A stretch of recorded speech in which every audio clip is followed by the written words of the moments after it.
All right, and we are live here on the Critical Blast channel. Not doing that very often these days, so it means something when we're here. I I'm on am it. RJ Carter, and with me, this side over here, Michael Tierney, Hi, how you doing there? author of tons of books. Michael, how you doing, man? You're okay. Yeah, it feels like a ton of books when you try to carry them. You can't get them all in one load right now. So it's nice to get to that point. No, you need a wheelbarrow to get those things out. And now that I've actually been to your place a couple of weeks back, I've stopped Yeah, in and visited and saw the that was, library shelf, and that was good to see you and your wife. that was a fun trip. It was good to be there. Um, impressive library, Oh, thank you. and you've now finished this Wild Stars run that you've been on for 40 years. We're not printing the last book yet, but you're finished. You just got to get them onto paper now, right? I mean, get them into bindings. The story's complete, all been sent to the editor, and he's the only one who's read it so far. And according to him, he nailed the landing. That's a quote of his reaction to the final volume. So that is kind of important. Oh, go ahead. Well, I was going to say, this isn't the final volume. How far are we from it? This is book 8, and I think you're going to 12. Right. This is volume 8. And what was that was serialized in Crossover magazine last year. Volume 9 is being serialized this year, and I've already delivered 10, 11, and the finale in volume 12. It's one monster story. It's a space opera with a beginning, a middle, and the end, and told in a whole bunch of little sequential sequences there.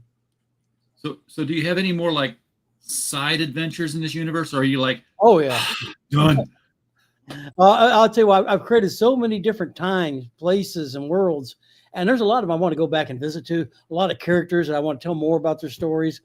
So yeah, I'm toying around with doing the Wild Star Chronicles next, and kind of what happened next there. And this explores the Wild Stars universe, but this started out as a group of stories that I was writing for a magazine that I published back in 1977 called The Multiversal Scribe. One was Sword and Sorcery. It was all different genres of fiction and science fiction. And there was a Wild Stars chapter in that magazine. And so that story's been completed. I've got my main Wild Stars, but now there's another evolution of the Wild Stars as you move into the multiverse. And so that's something I toy with quite a bit in the later volumes, kind of tease a lot of what may be yet to come. So for people who don't know what we're talking about when we talk about the Wild Stars universe, that's where we live. That's our corner of the universe. We're pretty much the Native Americans living in untamed wilderness, and we're like, what do you mean untamed wilderness? We're here. Yeah, the brightest stars in the night sky, those are the Wild Stars. So yeah, and the Wild Stars are somebody else's reference for us, right? I mean, Earth is in the Wild Stars, right? Well, yes and no. It's a point of contention throughout the stories there. It kind of comes and goes, and different people vie for different control. Madness Entertainment Group is out there. Pops, thanks for popping in. He's going to replay this tonight over the Madness Network. Pops, you want to put it on Roku? You go right ahead. Thank you. I appreciate the help. I really do.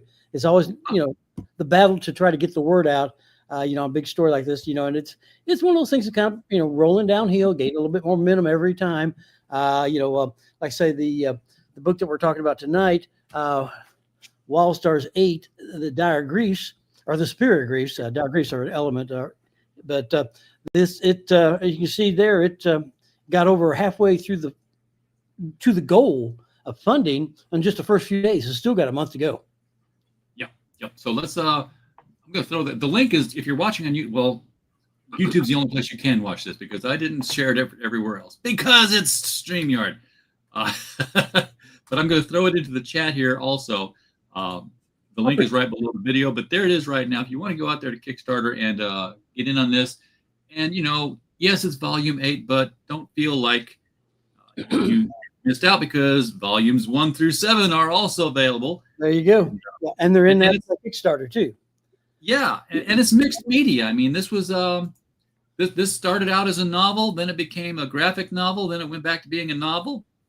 And for those who want to compile everything into a smaller footprint on their bookshelf, we have this is the smaller footprint. The Wild Stars 5 through 8 are collected together in an omnibus, and this is the second omnibus.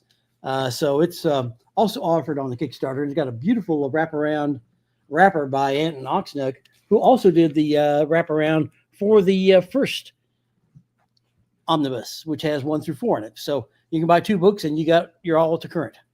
All see, the current. So, I was so just saying, that second omnibus has 8 in it then. yes, it does. And Sweet. they include all the bonuses that are included in the book editions. Now, when you read it, if you're just reading them in Kursova magazine, you didn't get everything because there's lots of little bonuses that I put in there that are essential to the ending of the story. And like I said, I've always known how this is going to end, because that was one of the things that people were always asking me. Well, are you going to be able to wrap this up, or this is getting so wild and spread out? Can you bring it all together? I'm like, I've always known exactly how I wanted to end it. It just took 11 books to properly set it up. It's like knitting a fishnet, it's like we're sprawling all over the place, but you know where it's going to tie off at. Yeah. Mike Walters, yes, very rare YT appearance tonight. I am 98% semi-retired from YouTube streaming, but every once in a while, there are shows that we have to do, and Michael's is always going to be one of them.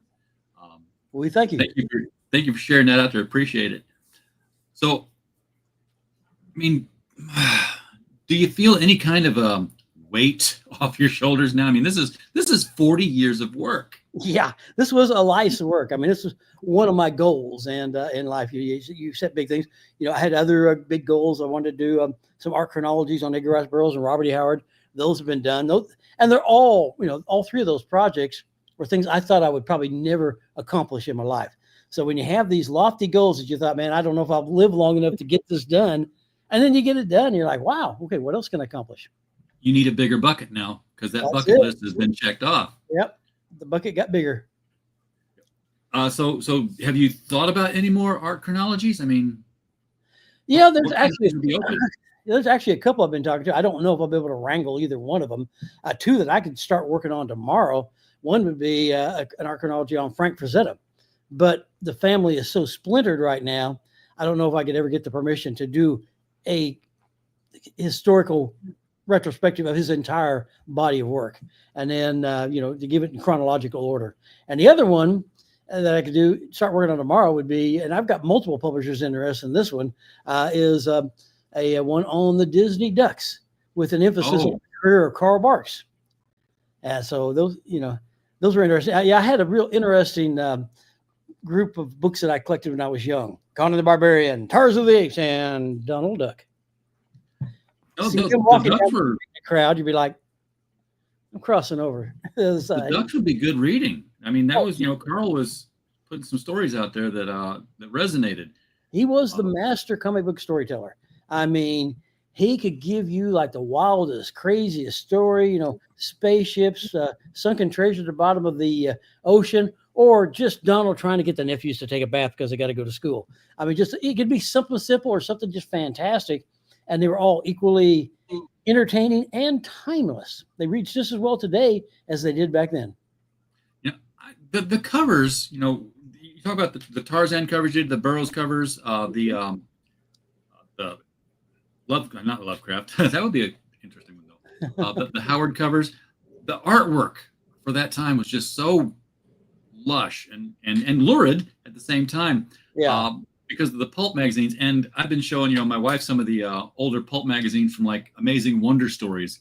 Like, yeah, here, this is 1940s, 1950s, and it's almost Playboy level quality. Yeah. The artwork even beyond. Yeah. It's they were pushing the envelope quite a bit back then. There was one book called Spicy Adventure Stories. And you have to look in the title on the masthead. If there's a star on it, that's the racy version with the really sexy stuff left in. If it doesn't have that star, it's been tamed down and watered down. So there's 2 versions of Spicy Adventure Stories out there, which featured a lot of Robert E. Howard stories. But his stories, I don't think they were edited. They were just the same in whichever version. Because I ended up getting a couple versions of one issue, and I'm like, I don't see any difference between them. So he wasn't affected, but I guess other writers were.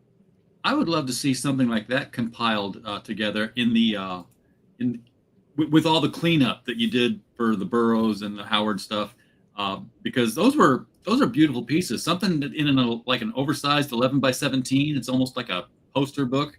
Yeah, I'd love to do one like that, and I've got the material for it. And yeah, I put a lot of restoration work in on the the Burroughs book as well. Fortunately, not quite as much as I had to do on Burroughs, because some of those pulp magazines were going back to 1912, 1913, and 14 and 15. And Yeah. it's hard to find very good copies. I mean, there was one, I must have put 40 hours working on it. And then I found an auction and I bought one that I was like 5 minutes of work, and it was a beautiful copy. It's like I just threw that whole week of work away because I had a much better base of material to work with. Well, the stuff before 1927 is just public domain now, right? I mean, you wouldn't even have to get rights to it. Yeah. But I'm guessing some of that stuff in the 40s, somebody owns it somewhere. Yeah. But what I was having to do is I was having to go in and try to make it look brand new. Take out all that aging and all that fading and the browning. And I mean, I was actually going down to the single pixel level to make repairs. Yes, it's a job, but it was, yeah. So did you? And I know this, but I'm going to ask the question anyway. Where did you pick up the certain set of skills that were necessary to do that kind of restoration work on artwork for publishing? Well, I started with doing my Wild Stars comics, and I wanted to publish them, online, or not online, but publish them myself. And so, I was getting them ready, print ready, to get directly to the printer, have it all laid out, and just print what I give you. Now, I was doing that all the way back in the 80s when it was old school, camera and hard plates and, printing presses. And, you had to work on everything, lay it out on a giant sheet of paper and, mask everything out. And then the technology changed in the 90s when all of a sudden Photoshop came along. And then you could start doing things like, you could do your own lettering. Used to, that was something, there was a whole industry that was nothing but typesetting. And then when the computers came along, had the ability to vector base them and make text reproduce properly, because originally, don't ever use computer text, that don't look right. Well, they got that fixed right away, and that whole text typesetting industry disappeared overnight. Nobody needs anymore. You can do it on your own computer. Yeah. So, I was right there, doing the whole Photoshop when it first started out. I remember when Marvel was going along, and they were still printing letterpress on all their stuff. Same thing with DC. And then another company came along, and they started doing color printing, and that was, prepared on Photoshop, and they were using offset printing, which gave them the full range. But, with letterpress printing, you're only using scale colors. You're having to use screens. With offset printing, you can do anything. You can do airbrush images and this and that, and the reproductions you can do. You can make things look incredible. And so they started publishing their books, and everybody's like, "Oh my God, those look so much better than Marvel or DC." Well, they're like, "Oh yeah, we've developed our own technology." What they did is they went and bought Photoshop. I mean, there was no technology being developed. It was Photoshop, how to use it. So I went and learned how to use it. What Marvel did, this is when they had Terry Stewart as a president. He buys one of those companies, pays them a small fortune. You never heard from that guy who owned it again. I think he bought a small island, and he's living somewhere watching the girls dance in grass skirts. But it's Malibu, right? Yeah, exactly. And they're they bought them and took all the people in the computer department on the coloring and said, "Okay, you're working on X-Men now." And you put them on all their top selling books, Spider-Man, like that. And then they just dumped the characters, didn't hardly ever do a thing with them. And so they spent millions when all they had to do is go down to the local computer store and buy Photoshop in a box. All they had to do is find somebody who knew how to use it. And they still had to find somebody who knew how to use it but they bought a whole company to get that. Me, I just went and bought the box and figured it out myself. So, and you'd worked as a printer before too, so you knew the things that they would look for. Yeah, matter of fact, one of my Wild Stars comics back in the 80s, that I even printed it on my own printing press in my garage. And I did all sorts of different little tricks to make it unique. As far as I know, it's the first and only comic ever created, written, lettered, penciled, the whole show, and printed by the same guy. But it also was the first one with foil stamping on the front cover, the first one with die cutting on the front cover. To this day, is still the only one with die cutting on the back cover. And also another unique trick I did is while I was printing it, I had this one plate where you had a mountain in the background behind this in the scene. And I used a printer trick to fade that mountain out throughout the print run. So there are 2,000 copies of the 1988 Wild Stars, And if you have a really solid mountain in the background, it's from early in the print run. If it's really kind of faded out, it's later in the print run, which made every individual copy into a unique art print. Nobody's done anything like that before or since. Oh, that's every single one is a one-off. Yep, exactly. Yeah. Now that's easy to do in this day of on-demand printing, but right. And so like I said, I printed that myself. So that's talk about a one-man band. I mean, everything but the tambourine and the drum. I tell the story in different groups, different omnibus groups. People who collect the collected editions of things. I'm like, how that industry got started? Let me tell you about my friend Michael Tierney down in Arkansas. And I don't think people believe me, but can you tell us how you single-handedly kicked off the trade paperback and omnibus market for comics? Well, I can't take all the credit. You had guys like Will Eisner doing graphic novels and this and that, but the comic industry pretty much just turned their nose up to it. They just didn't recognize the format for the potential it had. And so the only graphic novels they ever did were brand new, complete new content. And so what I did when I opened up my first store in 1982, first thing you want to do as a retailer is you say, okay, I want to have unique things. I want to make my store a destination, have things that you can't find anywhere else.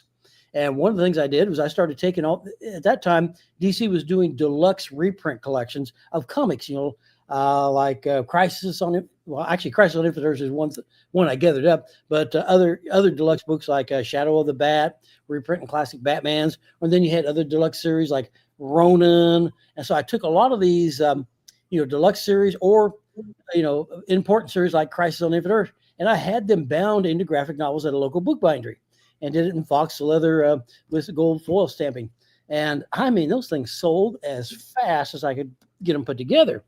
So I went up to Madison, Wisconsin when they were having a retailer, thing for us to meet the publishers and meet the distributor. It was Capital City up in Madison, Wisconsin, around 1985, 84, something like that. And so I took a set of those with me because I wanted to make sure I wasn't going to get in trouble for trademark infringement of doing stuff with their property. And both Marvel and DC like, we ain't worried about that. I said, when you repackage a book in a plastic bag, you're repackaging. As long as you're repackaging for sale in your own store, we don't care. Just as long as you don't sell it nationally. And I said, okay, well, that's a relief. Now, my next question is, why aren't you guys doing this? They sell as fast as I can get them put together. And the representatives from both Marvel and DC said the exact same thing. There will never be a market for reprint collections. Turned their nose over it. Didn't even want to look at it. Then a couple years later, they printed Batman: The Dark Knight Returns in a big collected it, a reprint collection. The Watchmen did a reprint collection of that. Both of those books are still in print today. And because they messed up, because they weren't even thinking in those terms, they both Frank Miller for Dark Knight Returns and Alan Moore for Watchmen were paid first print money because there was no reprint money. There was no reprint clause in there. So they're still getting paid like it's first print. I mean, it was so good. I remember Bob, I can't think of his last name right now, but the editor of the DC Comics back in the 90s was telling me that in the 90s, Frank Miller did no work for DC, but just the royalties alone for Batman: The Dark Knight Returns made him their highest paid freelancer. So, I mean, first print money, that's great. And so somebody's buying 100 copies of that every week still today. Yeah, it's just a perennial seller. Yeah, they're evergreens. They never seem to go out of style. And so, but they didn't want to do that. They were like, nah, nobody will buy that. Nobody wants them. Like, I beg to differ. I do real well with this. And so I put the germ of a thought in their head. And then when they had these two properties, like, okay, well, we printed them, but maybe we can still keep making money out of these because they were both big hits. And they're still making money out of them to this day. And Alan Moore is still very upset about it because it wasn't the contract. He thought he was getting those characters back. Yeah, he doesn't want the money. Yeah, I know. I mean, what was he going to do with them after that? Well, he was going to sell it himself, I guess, the graphic novel. Because he killed half of them. There's nothing left to do. Yeah, so I guess he's kind of a half-empty glass of water kind of guy. But empty and evaporating. Yeah, he didn't look at it like, wow, look what that deal. I couldn't have gotten that deal if I wanted to. And so I'm going to be upset about it because it wasn't what I expected. So up until that point, if you wanted to read, Head of the Demon, the first Ra's al Ghul appearance. Yeah, You had to go track down that issue. Yeah. Now, as a comic book retailer, when these reprint collections started hitting the market, did that have any effect on the back issue collectible prices? Not really, no. If anything, it maybe kind of helped it a little bit because, like, hey, wow, I want to go get the real thing. So, it appeals to two different type of crowds: the reader and the collector. The collector and the investor is going to go for the original. The reader, they just want the story. And I think the more people you get the story in front of, the better it is for the industry as a whole.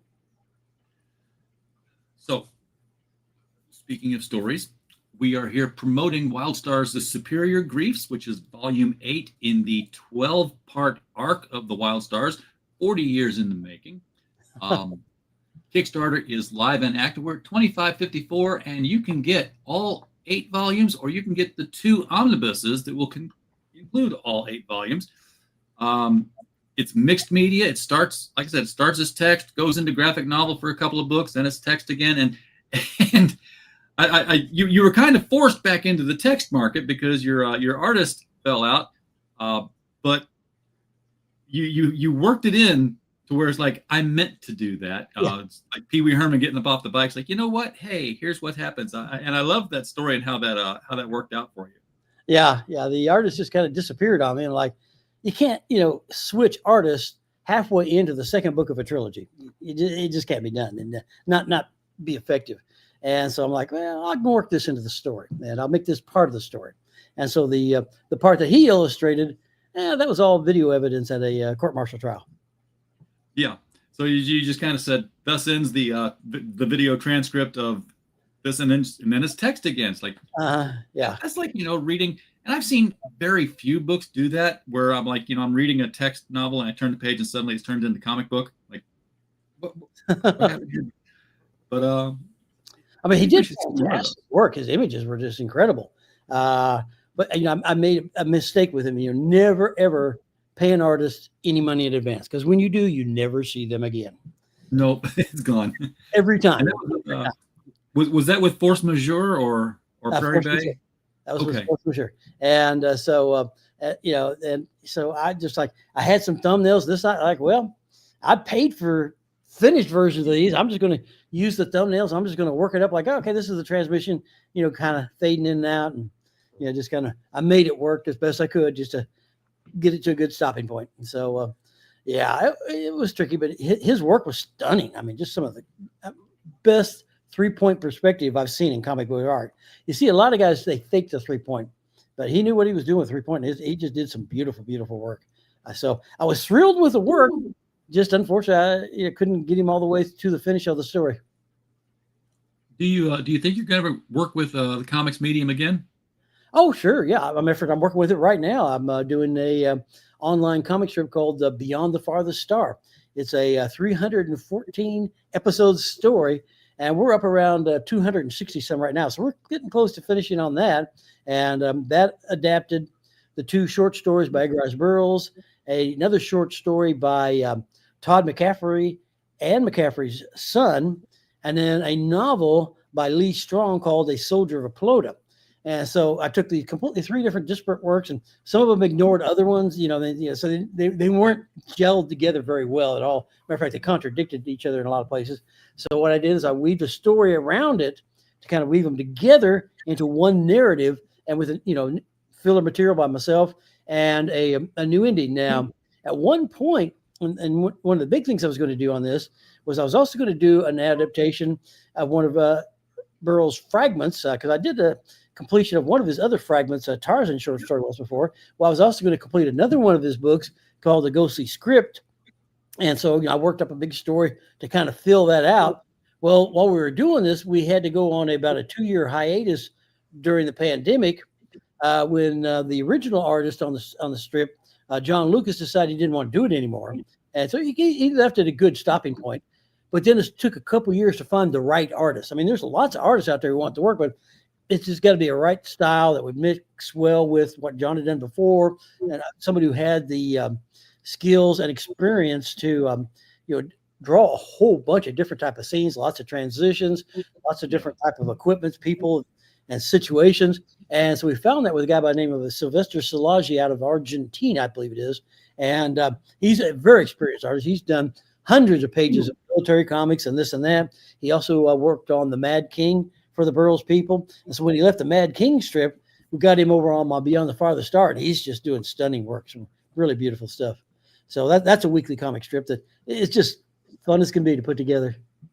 Yeah, I was going to ask whether it was weekly or bi-weekly or however long it was. So it's got another 2 years then. A little bit less now, because we're got about another 60-some, just a little over a year. So it's not much longer than that. So yeah, it'll wrap up with episode 314. So we're around 260 something now.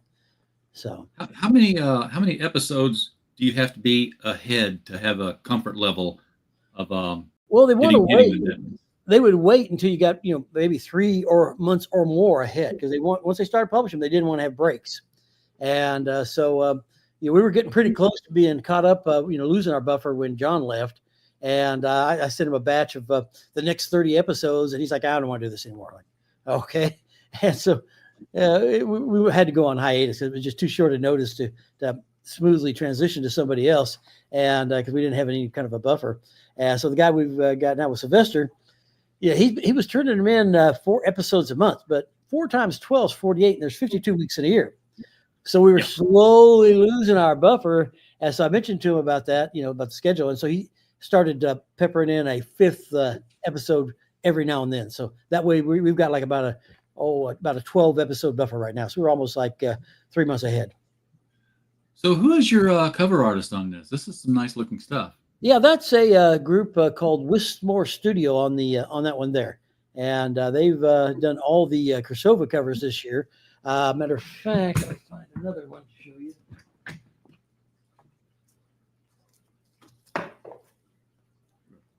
Go to the shelf of wonders, people. You have no idea what's on that shelf, but it's some good stuff. Then here's the spring issue of Kursova magazine, which has the start of my Wild Stars 9 Flight from Reckoning, and that's another cover done by Wistmore Studio. Okay, so it's a totally different style than this one. This is so they're a team of people. Yeah, I'm not sure exactly how it breaks down on the individual side, but they this one here, they said that was their first like superhero cover or first action adventure. But yeah, so let's touch on that, because the Wild Stars does kind of cross genres. I mean, it doesn't have traditional superhero kind of thing. I mean, there's nobody in a cape who's like, Savior Man or anything like that. But you do have, the ancient warrior who's kind of a nameless person, But yeah, learning his name was a big plot line that finally was revealed in episode or volume 4. So, and then we know his name now. And then his origin was given in volume 6. The origin of it is that he'd forgotten going back a million years. There was a reason why he forgot. Somebody did that to him. So, it's learning all the different characters and this and that is part of it. But yeah, he's an immortal. But now he's not one of these immortals like you kill him. Oh, I got better. Now you kill him, they stay dead. You just have to be well trained from getting killed. Yeah. So I wanted to take a look at some of the work going on here. This obviously we've just seen this cover, so you got a second cover. Yeah, this one's got more of a manga style to it. Right. That was the art was originally presented on the spring cover of last year's 2024 issues of Kursova, and that was done by a guy by the name of I'm going to get this wrong. I know how to spell his name, but I've never heard anybody else say it. Lucena Corin. Obviously, he's a manga type of artist, and he also that year. Find this one.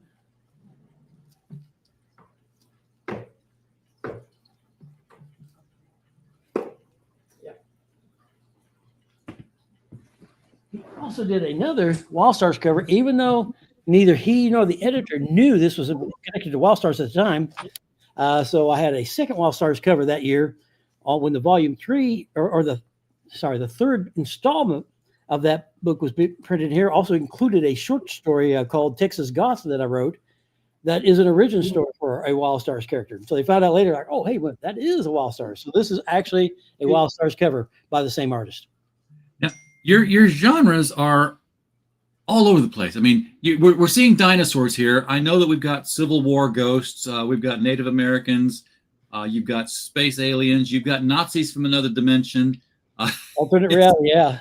So yeah, I touch a little bit on everything. I mean, you name it. If it's in fiction, it's in there. And it was kind of funny because when I was young, I wanted to be a novelist from when I was a kid. I mean, I was writing from day one. When I before I even knew how to words, I was like illustrating comics. And all the only words I knew were stop and go. First two words I learned. And so I did a military comic about tanks crossing hills and rivers, and obviously doing a lot of stopping and going. And so I've always been a storyteller. And I remember when I was in junior high, I wrote one of my first novels, and sent it off to a literary editor in New York. And he writes back and he said, if you had thought of these ideas on your own, you'd be a genius. But you obviously swiped all these concepts and ideas, and he listed all these books I'd never heard of. So, I thought these were original ideas that I had. And so I'm like, well, I guess he called me a genius, but, it taught me that I needed to know more about the marketplace so I wouldn't be thinking I had a new idea that was actually something somebody else had thought of years ago.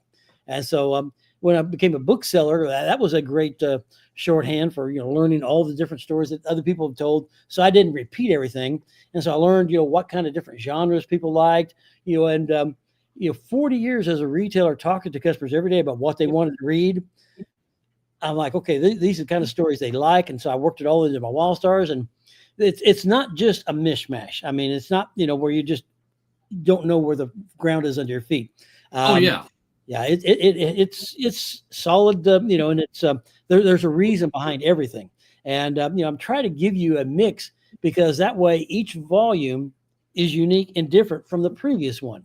It's not like, some of those series where you read it, well, you read one, then okay, it's the same thing. Another lost city. Tarzan just found another lost city. Oh my gosh, there's so many lost cities in Africa. There's a whole metropolis of lost cities in Africa. We're pushing one another off into the sea. There's so many of them, they're crowding everybody out. And so it's not like that where it's a formula. So I try to give you something different, unique, and they're all too advanced to set up the big finale. And I'll tell you what, I was really enjoying writing that. I mean, can you imagine having a story you want to tell, but you got to do all this prep work to set the table. And once I got all the plates on the table, it was fun to go through it. I didn't want to stop. When I finished 9, I just went ahead and straight into 10, 11, and 12, and just wrote them all, got them all knocked out, because I had all my other contracts completed at that time. Yeah, you might as well. I mean, TikTok, right? I mean, you never know when that bus is coming anyway. Yeah, and I had an employee one time ask me, he said, well, what would it have taken for you to have written these earlier? And I said, well, what I was always looking for was a publisher who was interested in publishing them. And, I published them myself, but, obviously, there's only so much that you can do in the self-publishing world. I mean, so, I got my property out there, developed it, got it while I had complete control of it. And then I found publishers said, okay, well, I like what you're doing, keep doing more, and we'll publish it. And that's what I was looking for. So once I had that, it was a gung-ho. I mean, it's like even on the, I don't know if it's on the Kickstarter solicitation or maybe on his website, the publisher talks about how it was a long time between the first Wall Stars novel and the second one. But then when they started publishing with 3, it's just been the dam busted. They've just been pouring out. So these are stories I've been wanting to tell for a long time. So it's a great feeling. And it's also nice to be able to move into all these other stories that I've been, I don't have time to do that because I got to get this done first. Well, you got, I love this poster too, by the way, these 4, this is not a poster. This is the back cover of 4 books that just come together to form this book poster-esque thing. I love things like that. But yeah, that was a design by Mark Wheatley, and he had done full page illustrations that were intended to be on the back cover. And the text would be on the front cover. And I'm like, we're selling this mostly online. Every listing is going to already have the title and all the information on there. Let's just put the artwork on the front cover, just put the titles on the back. And so, there I kind of grouped the back covers together, since at that point, I'm needing to tell you what the different titles are. So we do unique things. Yeah, I mean, you've got the freedom to do that in this new marketplace we're in. So. But, if you just want the ebook, $3, and then it goes up from there. Of course, if you want to get something special when I get the signed omnibus. I'm assuming that's a hardcover omnibus or a softcover omnibus. Yeah, this is one of the omnibuses here. This is the little one. The first one's even bigger than this one. Okay, so this is omnibus 2, $100, and it will be signed. You can get the softcover and the hardcover. All 404. Okay, I want to see the last one because this is the big kahuna. $440 early bird. You got to get in here right now. $450 afterwards. Gone. Yeah, that's expired. Oh, darn it. So it's $450 now.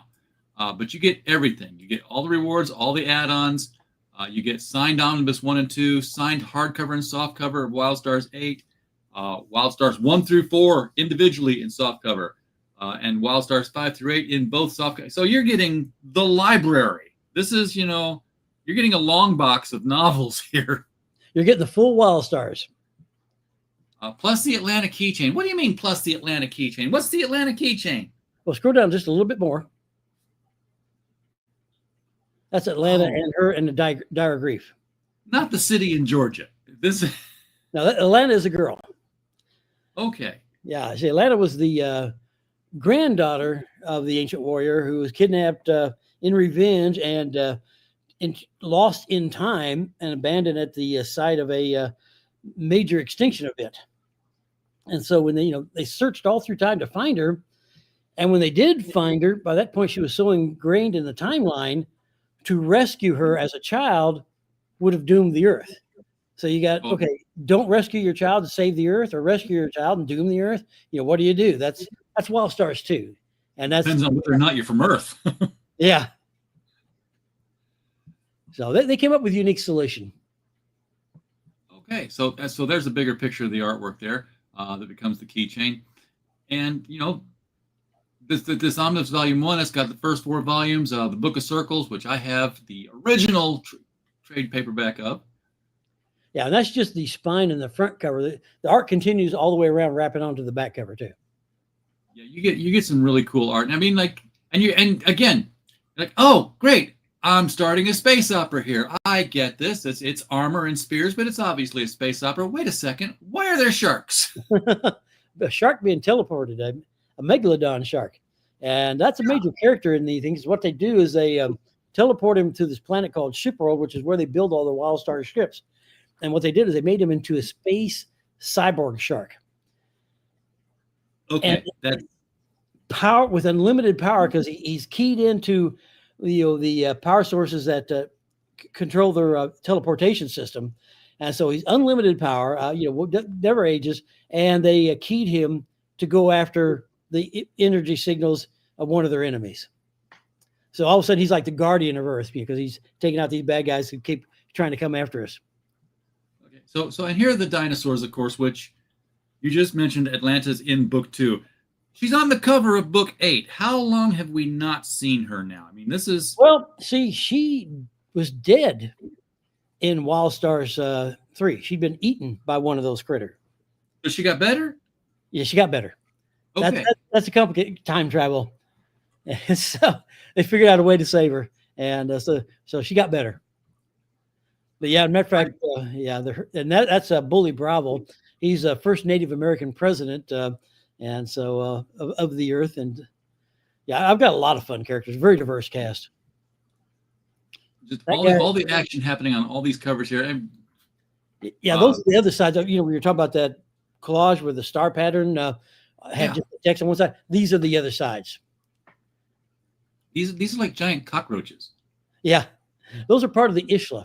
They're part of what caused the first Wild Stars migration 75,000 years ago, because they were just wiping out all humans inhabiting all the islands, and and that's where we got islands from, was from the Ishla, and so they were just like, we're going to wipe out all humans on Earth, and that's why the Exodus happened, and they left the Earth to go find other places to live in the stars. Like 50 so if you want to get the individual issues, now you know what they're all going to look like. Do click the link. It's right below the video. It takes you straight to Kickstarter. And I guess you could buy them all individually if you wanted to. Yeah, you can buy them. They're all available in paperback. The first 4 issues, the only way you can get them in hardcover is in the omnibus. But all 8 issues are available in trade paperback. And then the omnibuses, collect all 8. And then 5, 7, 5, 6, and 7, and 8, they have individual hardcovers as well. That's the trade paperback cover of that volume, the Gold Exigency, and that's the hardcover cover. Now, an exigency is an emergency response to a crisis situation. And what's happened is one of the subplots there, is that it's their star-crossed lovers, ancient warrior, and he lost his love 1,000,000 years ago, and he spent 1,000,000 years trying to find what happened to her. And once he finally finds her, and they're finally reunited, it don't go well. So she ends up with his home, all his gold, and this and that. So she's got literally a moon-sized quantity of gold. And so she's got her own plans, the things she's doing, and her dumping all the gold into the intergalactic market is devalued Earth's monetary basis of gold. And so here you have the Earth, which is controlled by the atomics at this time, going, hey, we're being bankrupted here. We got to come up with a new monetary standard. And so what they do is they decide to go back up a little bit. There's a winged humanoid in the background. Right here, from a planet where they have literally genetic organic gems growing on their skins that can't be reproduced in a lab. And so they make that kind of gem into their new monetary basis. And one way to control the whole market, kill them all, harvest all the gems, and you got the whole market cornered. And there's nobody else going to be dumping anything more onto the market. So because they won't be making any more of them. In a sneaky way, yeah. And this is Conrack, and I mentioned earlier that Multiversal Scribe magazine that I did back in 1977, and had a short story in there called "The Boundaries of Decision," and that was the origin of Conrack and this story. And so now I finally get to tell the rest of the story in this volume. So I was going to say the Multiversal Scribe had a silhouette of that winged lady. Mm-hmm. Yeah. So this is reaching back deep, as the kids say, deep lore. Yeah. A lot of history here. So a lot of work, and a lot of time, a lot of planning. So something I've been wanting to do for a long, long time. Very nice. So again, you said we talked earlier about you got side stories that could still happen here. Are you writing them already, or are you just sort of Yeah. I've already written a few. I've got a couple of them circulated around different magazines. You always try to crack new magazines and do new markets. And of course, it's just as tough to crack a new market as it is to crack your first market. I mean, because you got to find an editor who just likes your work. Doesn't mean your work's not any good if they don't like it. And you just got to find an editor who likes what you do and what you write. And so you got to find that right mix of, somebody says, yeah, I enjoy the kind of stories you're telling. Everybody's looking for different things. And if you're not what they're looking for, nothing wrong with that. They're there to do what works best for them. So sometimes they don't know. Like you talked about the DC and Marvel editors, like, there's no market there. Oh, yeah. Like Harry Potter. How many publishers did she go to with that? Oh, that'll never sell. Yep. Finally, a map company said, I think that's cute. Let's just do a little book out of that. And look what came out of it. So you never know when your work's going to finally get noticed. Well, is there anything else that we need to know about? Anything we need to look for that we haven't talked about? Oh, probably. I can't think of it off the top of my head, but there's a lot here. And so, now if people want to know more about all the different things I'm working on, they can always go to my website, www.thewildstars. That's THEWILDSTARS.com. And no, you're not going to a porn site, and you're not going to a hockey site. This is to do with my Wild Stars comics and books, and there you are. And so I tried going there earlier, and it kept coming back to me with couldn't go through a firewall of some kind. So I don't know what happened, but I'm glad it's up now. Yeah, and so there you can see the whole history. There's the comics that I was doing in 2001 and 2002, and it's just you've got links all there, and you'll see I have pages on there for each one of the different volumes. I'll give a lot of background information on the making of these things, production notes, and there's a lot of history here. And then I'll also give you like decade by decade evolution of the history of the Wild Stars.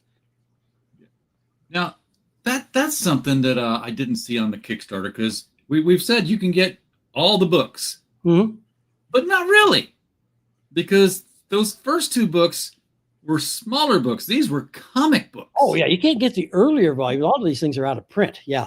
Like the one, because I was publishing them under my Little Rocket publication. And talk about doing first graphic novels. Ingram and Ingram Spark is very big into graphic novels now. I was the first graphic novel they ever did, because when I first collected this back in 2004 into a graphic novel, and they were like, well, we don't know about this. We don't know what we're doing. So I was having to have production meetings with them on the phone, where I'd be talking to the entire production staff. And I'm as you mentioned, I've got a printing background, so I'll use like printer terms sometimes. Sure. And one printer term for heavy black ink coverage was heavy blacks.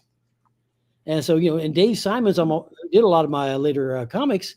He was really good about what they call spotting the blacks, the heavy ink coverage. And that's where you got the positive and negative coming from.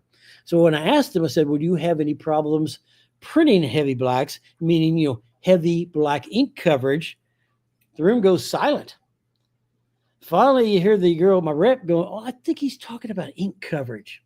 And then everybody starts embarrassed laughter.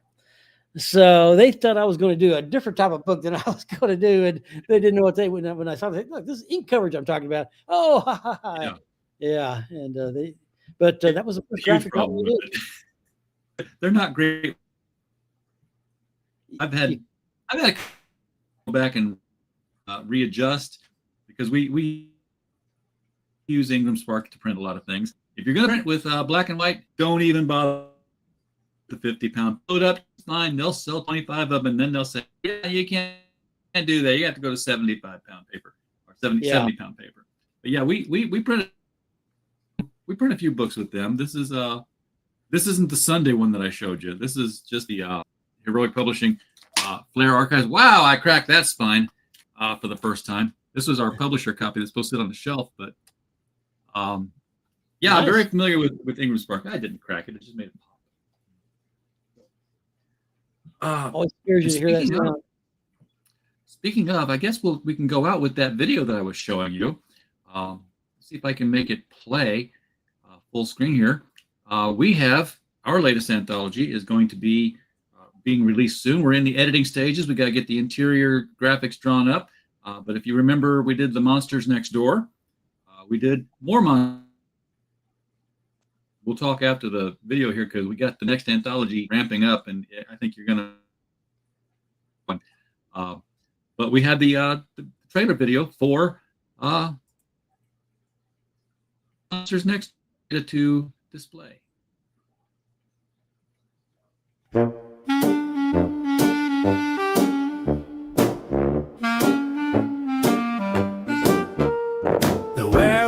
Howling in apartment 3. Vampires have a midnight book club tea. Mummy's jogging with his bandages loose. Frankenstein's charging his phone with the lightning boost. Oh, the neighbors are strange, but they're kinda cool. A ghoul in the pool, zombies breaking the rules. Don't mind the creaks or the occasional roar, 'cause there's more Monsters Next Door.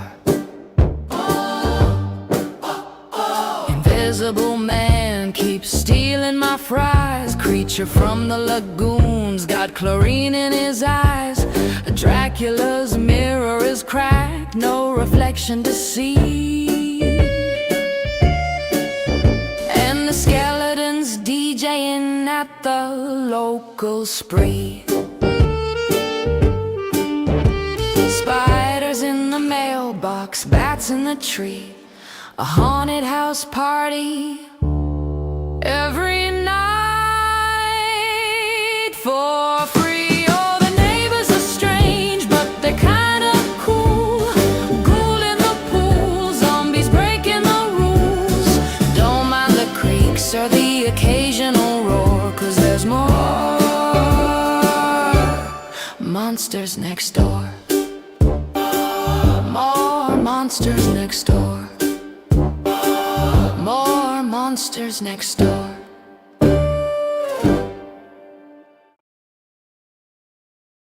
Nice. So yeah, be watching for that one. And like I said, we got new anthology. We'll be gearing up as soon as I get this one out the door. We never stop.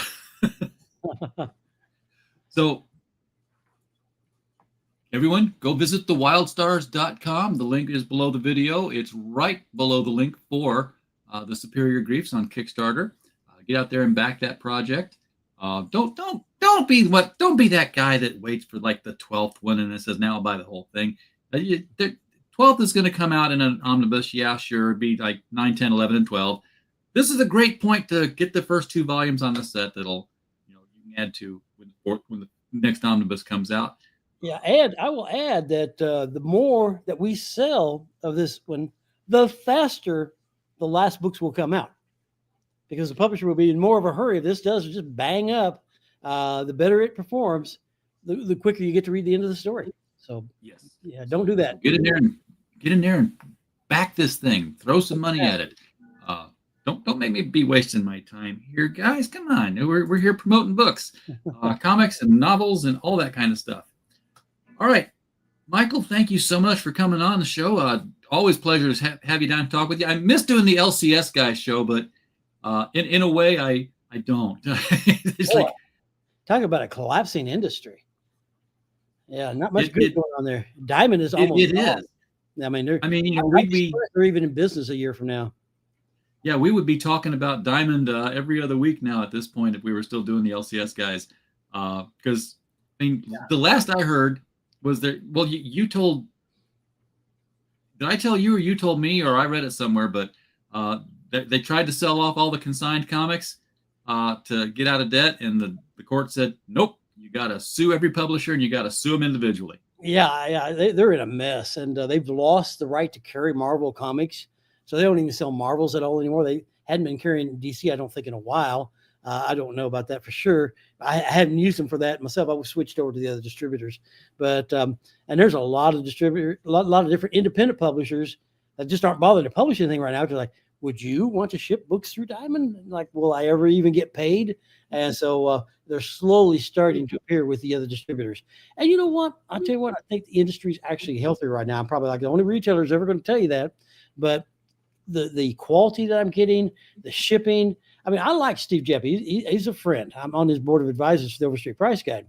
But when he retired and put another guy in charge of Diamond, that was the writing on the wall there. And then when the pandemic hit, they said, we're going to close it down. Well, that was in breach of contract. So then all the publishers left, and it collapsed on him. But yeah, they were just killing me, outrageous freight charges. So now, even though the discounts aren't quite as good, the shipping is so much cheaper. I mean, there would be times I got a shipment in from Diamond, and after shipping, I was losing money on it. I was just carrying it as a service. There was no money being made on a lot of product because they were just gouging you on the shipping. And that's if everything arrived without damages. Oh, I know. Yeah, I couldn't even get what I needed. Every week, I had 15 to 25% damages and shortages. Every single week. That's just devastating to your business. I mean, your customers think you don't know what you're doing. I'm like, I can't get them to ship me everything. They want me to pay on time, and I don't have the books. And then when you get them later, when people don't want them anymore, it just completely wrecks your sales cycle. It's like, well, that last issue didn't sell. Well, there's a reason for that. Or then your competitor doesn't get his books. All of a sudden, everybody rushes in to buy the next issue. And, oh, wow, it's really doing good. And he gets his books the next time. Well, all of a sudden, you don't sell it. I mean, it was impossible to predict what was going to sell because the distribution was just so herky-jerky. And I know there's a guy who's breaking into the distribution game here with a lot of the crowdfunded people. He's like, hey, you want to get your crowdfunded books in front of comics retailers? Phil Russert's doing something called Filbo Distribution, and they've got a catalog. They're distributing the catalog to retailers. They're building up an inventory of the product.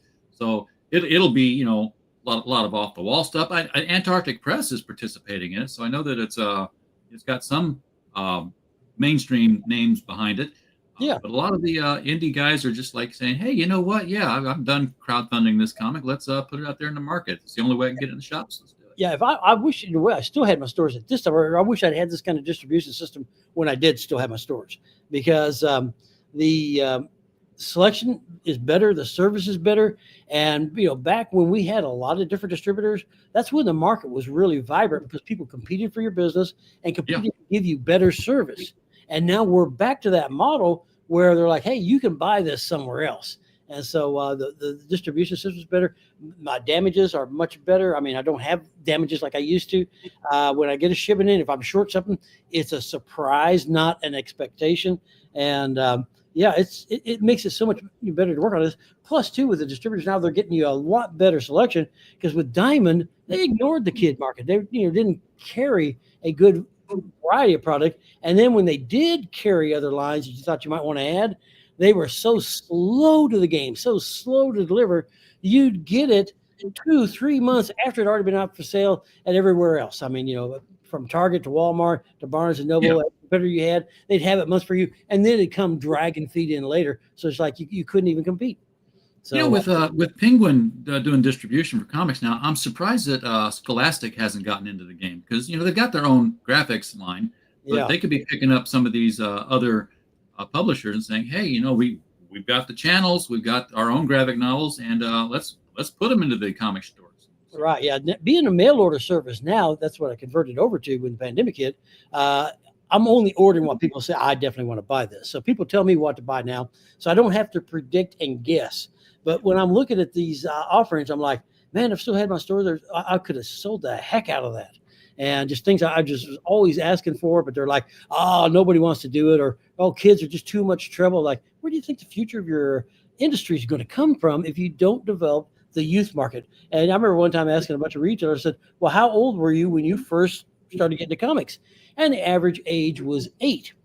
And yeah, so young, but you were even earlier than most of us. And but then these same retailers who said they started reading comics their age were like, oh, I don't want kids in my store.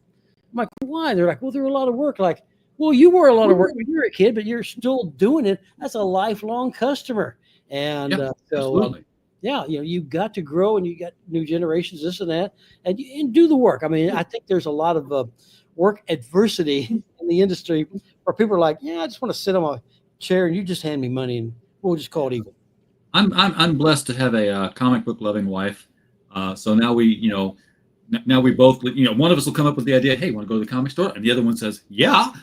so we go, and I'm ordering from the catalogs now, but and we're having a mini LCS guys show here out of nowhere all of a sudden. And I started ordering stuff. I'm like, I really like the cover for this one. I really like the cover for that one. And I'm finding out quickly that I'm buying covers because I'll just say it. I picked up Herculoids number 7. Okay. Michael Linsner cover. Gorgeous. Oh yeah. I opened it up. In comics nowadays is best it's ever been. Yeah. Yeah, the cover art. I got inside for that Craig Russo art, and that's a name, but it looked like these were the thumbnail sketches on every panel. There was no detail or anything. Mm-hmm. Yeah. The quantity when you get of the quality on the inside, that sometimes leaves a lot to be desired. And the art level, especially on the covers, is the best it's ever been. The content still needs some work. I mean, it's too much rehashing. I tell you what, one thing I love about no longer having my stores is I don't have to read the previews magazine anymore, because I literally hated to go through that thing, because it was like, seen it 1 million times, seen it 2 million times, seen it 3 million times. Give me something original. I mean, it's been a long time since I said, hey, Teenage Mutant Ninja Turtles.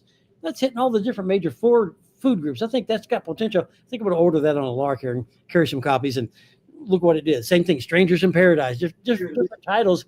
Like, I think I've got a customer base for that. Of course, as a retailer, if I missed, it was my copy forever. So, that was what we did up, and eat away at your successes. But, the job of a retailer is to give the customers, the reading they want.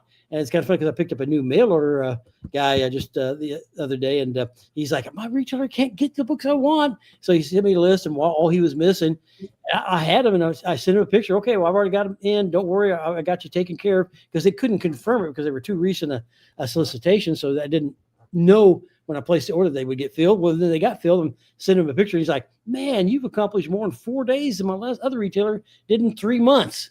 So, I mean, some of these guys, they just don't want to do the work. And, that's one thing, this, you got to get the work done or nothing ever happens. Service goes a long way. People just, they want to know you care about what they want. And you listen. And then you listen. One thing I never said to a customer, and I always instructed my employees, never say this to a customer, when a customer comes in and says, here's what I want, our job was, okay, let's find that for them. And never tell them, oh, you don't want that. Here's what you really want. Then try to sell them something else. No, our job is to find what the customer wants. And if we had a $50 option and a $5 option, tell them about both and let them decide which they want. Because you don't want to just try to upsell them, because if you tell them about the $5 option and that's all they can afford, they're going to appreciate the fact that you're looking out for them, helping them get what they want at a price they can afford. So I'm always thinking long term, not okay, how much money can I make today? I'm thinking, okay, take good care of a customer and they'll keep shopping with me tomorrow and the next day. Yep. All right. Well, with that, that's our revisiting of the of the LCS Guys show. Missed that show. Always a thank you retailer. for coming on. People in the chat, thank you for being here. We do appreciate your views. Do that whole like, subscribe, hit the button, share this out. And if you're watching this and it's not on our network, it means you're probably watching it on Roku at the Madness Entertainment Group. So we're glad to have you there as well. We support Pops and everything he's doing with that. So with that, I'm going to click end the stream, and it's going to go out, not very fancy, but it will go out right about